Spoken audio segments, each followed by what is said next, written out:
2 weeks ago, we haven't had a meeting in 2 weeks, on Tuesday, I attended the meeting of the Community Preservation Committee, and you remember I resigned from the committee, and the committee appointed Dr. Edwina Cruz to succeed me as chair of the committee. A week later, Edwina and I went to Boston in support of a piece of legislation, Senate Bill 90. The prime House sponsor is our own state rep, Kulik, or at least represents the northern half of Belchertown. What this will do for Belchertown is it would assure that the state match for CPA, which is this year going to be 30%, would be increased to 75%. It has some other important provisions, in particular for towns that have not participated in the CPA, which includes all of the state's big cities, with the exception of Cambridge, which participates. Boston, Springfield, and Chicopee, and Holyoke would all be able to participate without the surcharge. They would be able to take some other funds that they have. And all of this would be funded without a tax increase. It would be increasing the deeds fee, the fee for registering deeds, so that if you were to be buying a $10 million office building in Boston, or a $300,000 home in Belchertown, your deeds fee would go up by about $30–40. Trivial in terms of the cost of the property, a very small addition to closing fees.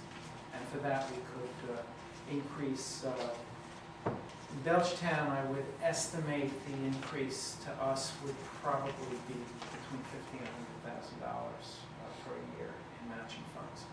So I personally spoke before the committee on Beacon Hill. On a personal level, it was a lot of fun to sit in Boston before a group of over 100 people and tell them what a great town we have.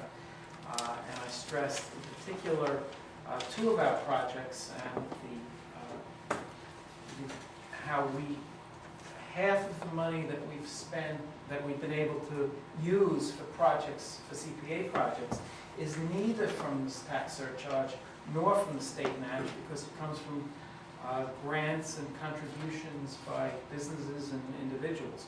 I was able to talk about the work that the Cold Spring Swift River PTO had done in building playgrounds, and how more than half of the money for that came from outside of CPA funds.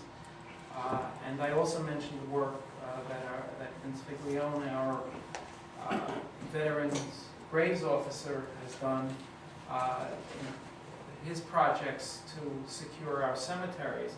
And I mentioned that you're able to get banks and businesses to put their name on a playground for 5-year-olds. It's not that easy. You don't typically get contributions for projects like a cemetery, which drew some laughs in Boston.